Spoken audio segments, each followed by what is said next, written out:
A few glances at Mount Moriah Cemetery should convince you that this is a very unique place. Old tombstones, those shady ponderosa pines, and even statues of the dearly departed make this a very special place here on the slopes of Deadwood Gulch. Stop and realize how many citizens are resting here on these slopes. Any visitor to Deadwood finds out it's a must to go to Mt Moriah. But aside from the remains of Wild Bill Hickok and Martha Calamity Jane Canary Burke and a few other notorious denizens of Deadwood Gulch, what else is there to see at Mt Moriah? Well, you might be surprised.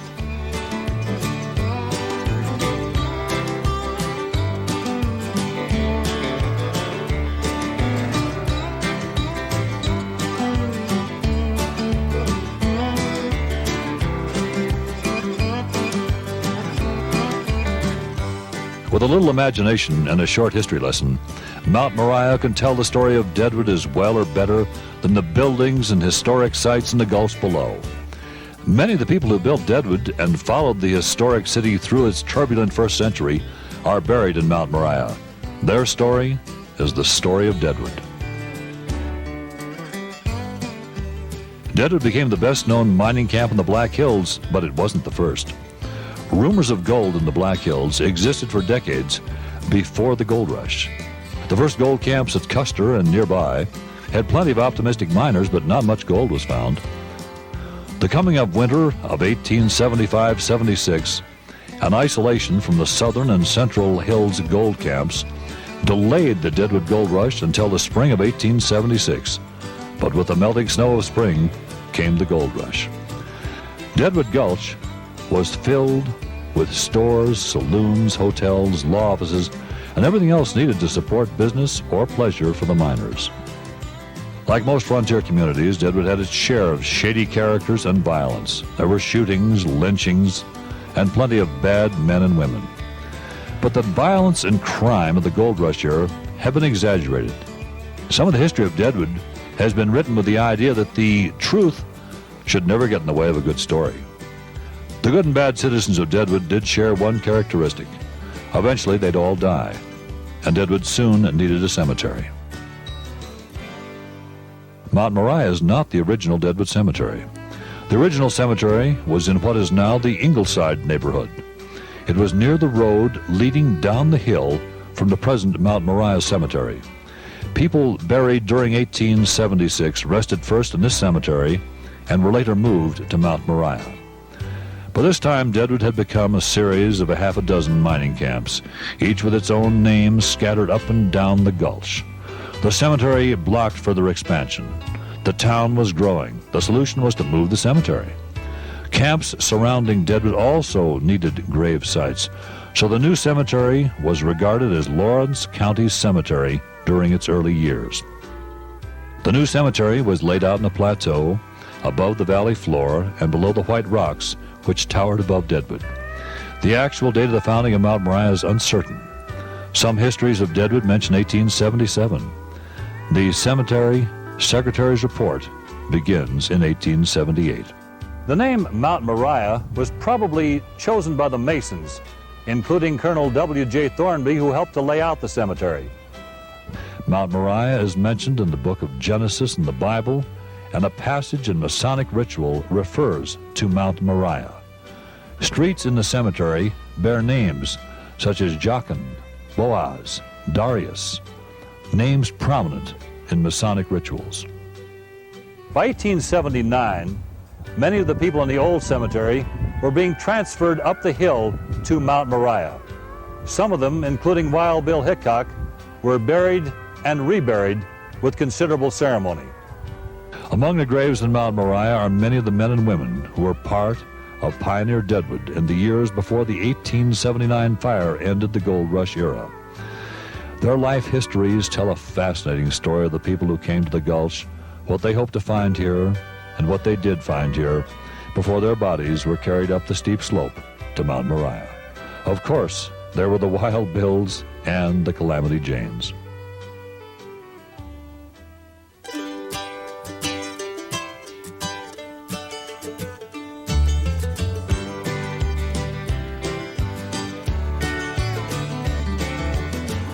James Butler Wild Bill Hickok was born in 1838 in Troy Grove, Illinois.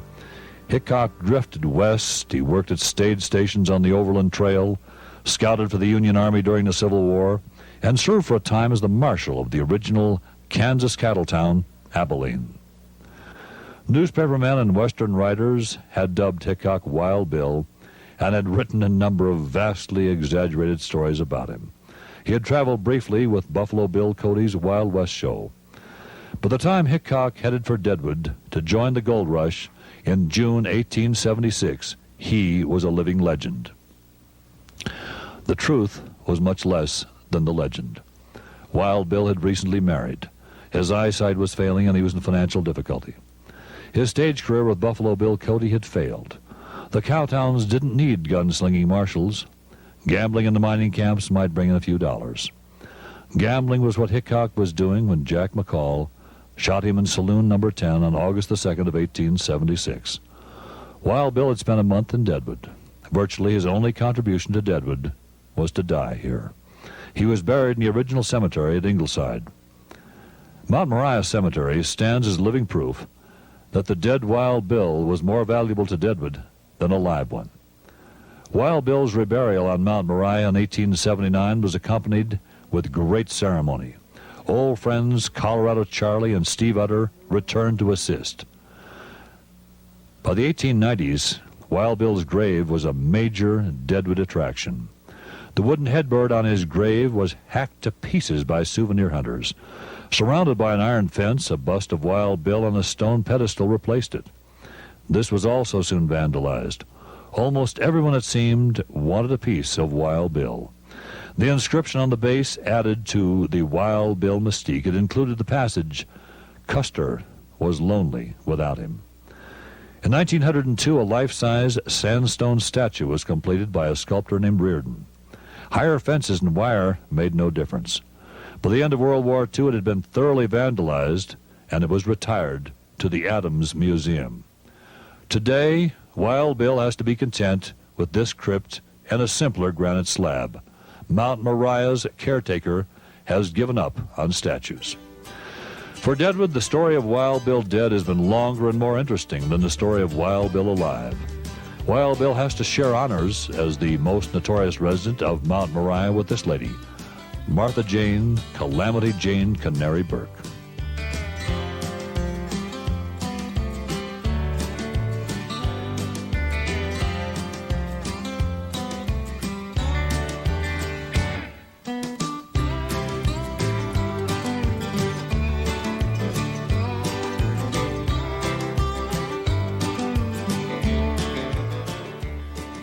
Where Calamity Jane is concerned, historians seem to agree on only one point.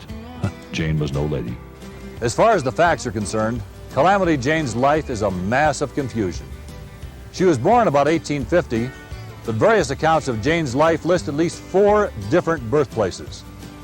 She may have been educated at a conservatory for young women, or she may have been from a poor family and received very little education.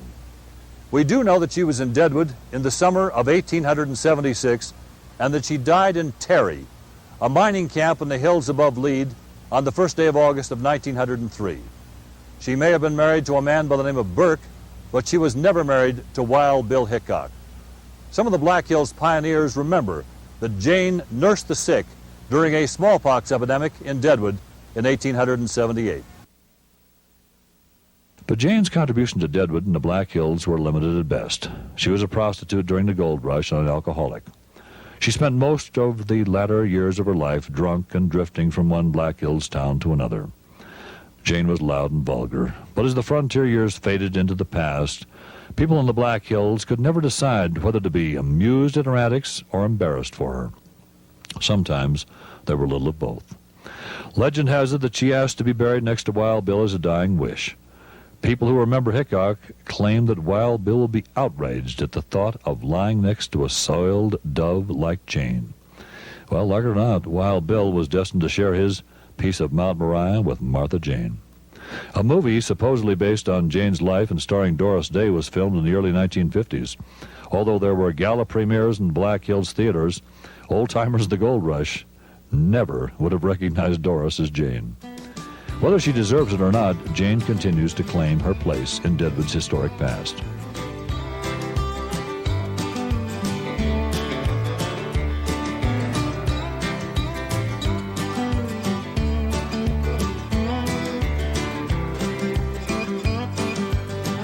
There were many respectable persons among the throngs who crowded into Deadwood Gulch in 1876. One of these, Reverend Henry Weston Smith, shares his own peculiar role in Black Hills history with Bill Hickok. Like Wild Bill, Preacher Smith is remembered for having been killed and buried in the Black Hills. Henry Weston Smith was born in Ellington, Connecticut in 1827.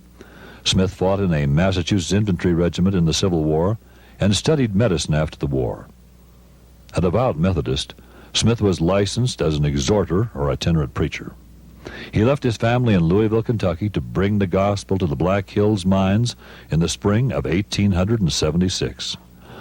Smith walked to Deadwood with an ox train of freighters and preached Sunday sermons in the open air of Deadwood's muddy or dusty streets. As the gold rush expanded, Smith preached at neighboring camps. On one of these trips, August the 20th of 1876, Smith was killed about 3 miles north of Deadwood on the edge of Centennial Prairie. He was headed for Crook City. Consensus was that Smith was killed by Indians, but pioneer Black Hills historian John McClintock insists that the preacher was the victim of white assassins. Either way, Smith and Hickok could claim one honor. Both have 2 monuments. One Smith monument stands next to U.S. Highway 85 north of Deadwood, and ironically, the spot is neither where Preacher Smith was killed or is buried. Like Hickok, Smith has had several monuments in Mt Moriah. This monument by Reardon was also vandalized. The present Preacher Smith grave marker is this simple natural stone. Notice that the inscription from the base of the Reardon sculpture is bolted to the stone. The amount of attention the preacher has received makes him, like Hickok, one of Deadwood's briefest but best remembered citizens. In terms of great influence on Deadwood's growth and development, the man who buried Preacher Smith had 10 times the impact of Wild Bill, Calamity Jane, and Preacher Smith combined.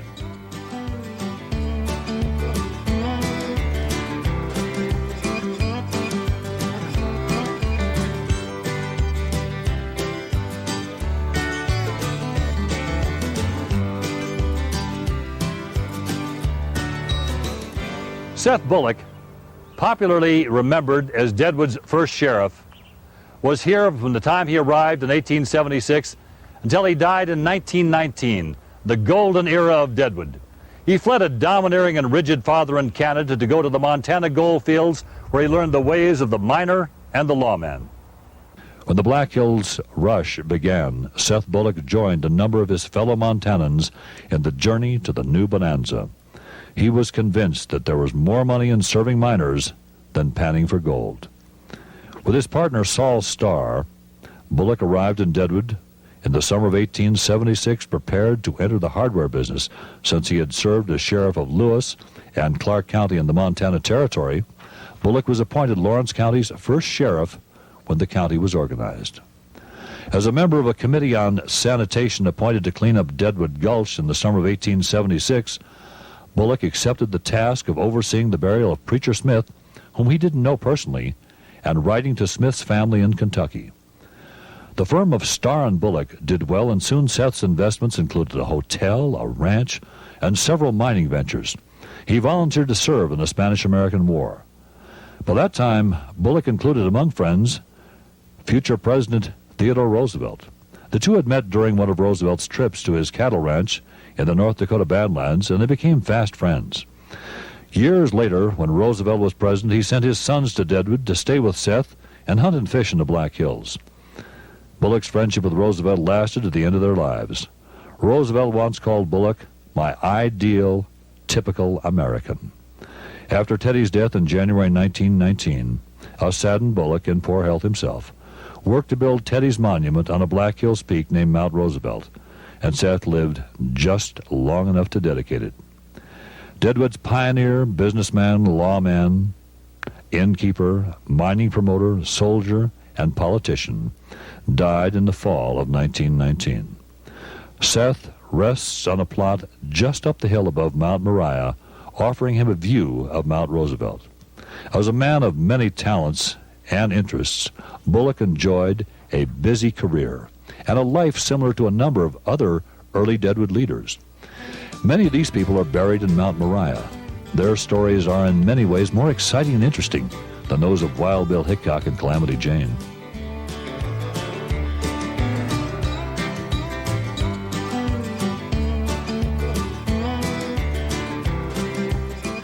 The story of Harris Franklin is the story of the American dream come true, right here in the Black Hills. Harris was born someplace in Europe, and the records don't exactly agree where.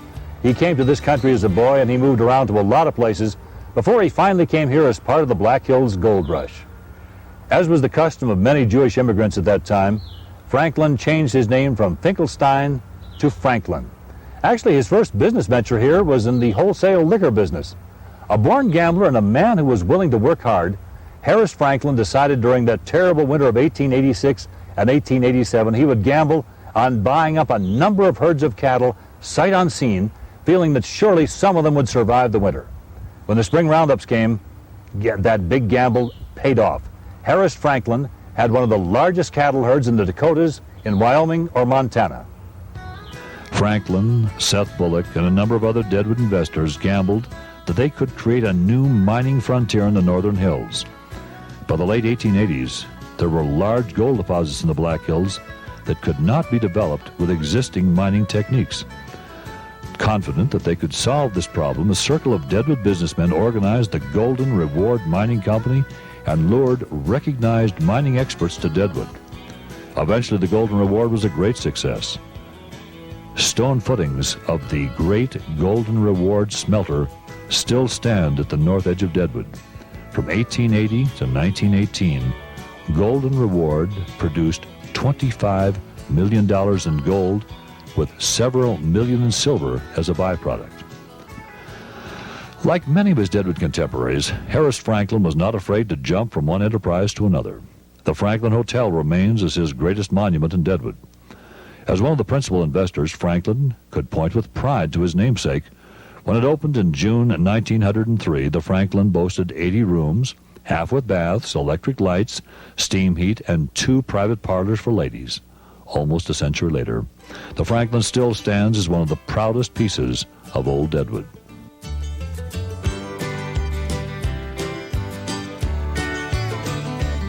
George V. Ayres created his own rags to riches Black Hills story. Ayres came from a family that had been moving steadily west from Pennsylvania to Nebraska. Ayres came to the Black Hills in the spring of 1876 and drifted from Custer to Deadwood and back between 1876 and 1877. When George Ayres trudged the snow in the fall of 1877 to accept a clerk's job in a Deadwood hardware store, he'd come to stay. George made his fortune in the hardware business and invested in banking later in life. Perhaps the greatest contribution George Ayres made to the Black Hills was his role in the Good Roads movement. Although he had grown up in the horse and oxen era, Ayres realized that the automobile could change transportation in the Black Hills, but only if there were good roads. At the age of 60, Ayres led the crusade to bring graded all-weather roads into Deadwood. Many of the present roads into the historical city follow grades created during the Good Roads movement.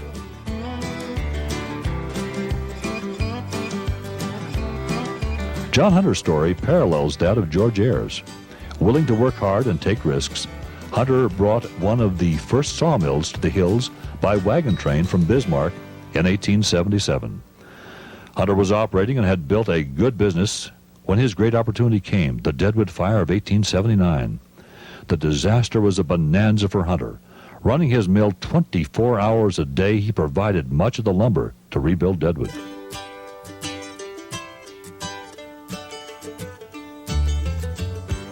John Treber was possibly Deadwood's most successful pioneer liquor dealer. Certainly not a bad line of work in the Gulch. John's business success allowed him to take his family on a grand tour of his German fatherland in the 1890s. When the Kaiser's government recalled that John had not served his time in the German army before leaving for America, he was jailed. Help from one of John's major suppliers, the Anheuser-Busch Company of St. Louis, was necessary to win his release. Granville G. Bennett was one of Deadwood's early federal judges and served as Dakota Territory's delegate to Congress, but he owes much of his fame to his daughter Esteline. Her classic Old Deadwood Days offers a fascinating view of the life in the Gulch before railroads came. As a little girl, Esteline Bennett was fascinated by Deadwood's Chinese. Like so many western mining towns, Deadwood had a large Chinese population in the gold rush days. Many Chinese who died in Deadwood were buried at Mt Moriah. Some miners had no use for the Chinese, and they were relegated to a separate section of the cemetery, although not all of the Chinese were buried in the cemetery's Chinese section. Chinese funerals were unique. The funeral service was often accompanied by pig roasting in a special oven, and the ceremonies always drew crowds of curious onlookers. Traditions requiring burial with one's ancestors at the home villages in China caused most of the Chinese burials to be eventually exhumed and sent to China in lead-lined boxes. Some Chinese burials remain in Mt Moriah, but records are incomplete, and no one seems to know exactly how many of the Chinese are left. By 1920, many of Deadwood's pioneers were gone. The town had passed far beyond its frontier period, but the town seemed determined to hang on to its old and colorful past. Some people managed to capitalize on this urge to hang on to the past by becoming latter-day Gold Rush characters. By all odds, the most colorful of these characters buried in Mt Moriah is John Perrett. Potato Creek Johnny Perrett was a very real person, but he was not a Gold Rush prospector. With his beard, gold pan, and prospector's garb, Potato Creek Johnny symbolized the popular image of the first 1875 prospectors in Deadwood Gulch. What people forgot or perhaps never knew was that Johnny was thousands of miles and an ocean away from the Black Hills during the gold rush. He arrived from Wales in the Black Hills with his family in 1883. As Deadwood built its image as a colorful piece of the Old West in the 1920s and 30s, visitors wanted to see characters like Johnny, and he loved the attention that being a character brought to him. Although Johnny really was a prospector and found one of the largest gold nuggets in Black Hills history, his role as a character was his chief claim to fame. Until his death and burial near Wild Bill and Calamity Jane in 1943, no Days of 76 celebration was complete without Johnny. So many others have their own fascinating stories to tell, and they rest at Mt Moriah. There's John Lawrence, the man for whom Lawrence County, Deadwood's county seat, is named. And perhaps the greatest political radical in Black Hills history, Freeman Knowles, populist and later socialist. Knowles' radical newspaper, The Lantern, was much loved by common miners and much despised by mine owners and managers. His funeral in 1910 is still remembered as Mt Moriah's largest. And the last pioneer, Charlotte Cushman, Mrs. Horace Clark. She came to Deadwood as a child by stagecoach in 1878. Growing with her friends in the town, her memories spanned a century. And she didn't begin writing them until in her 80s. When she was buried in February 1978, she'd outlived all the old-timers. And John McClintock, longtime Deadwood stage driver, tired of hearing what he considered to be lies and mistakes about the town's history, McClintock began and lived to finish pioneer days in the Black Hills, publishing his first book at age 92. And so many more whose names we will never know. Nameless folks buried without friends or family. Children, victims of smallpox or scarlet fever or another of Deadwood's early day epidemics, or of the great flu outbreak of 1918 and 1919. People whose wooden headboards haven't survived the snows of decades of Black Hills winters. Like everything else, responsibility for the cemetery's care changed as the years passed. For decades, the cemetery was under the care of the Deadwood Cemetery Association. In 1938, the association deeded the cemetery to the city of Deadwood. Today, historic preservation monies generated by Deadwood gambling help pay for the cemetery's upkeep and restoration. Mt Moriah is still an active cemetery, and we must remember that it's a solemn resting place for over 3,000 souls. For this reason, notoriety must not detract from its purpose as a place of rest for the deceased. Mt Moriah is one of only a handful of locations in the United States that has been designated by the Congress to fly the American flag 24 hours a day, 365 days of the year. Since September the 15th of 1917, the U.S. flag has proudly flown over Deadwood. What we don't know about the residents of Mt Moriah is far greater than what we do know. But what we do know is fascinating. You want a real lesson in Deadwood history? Well then, take a stroll through Mt Moriah and let this old cemetery tell you the real story about Deadwood and its people.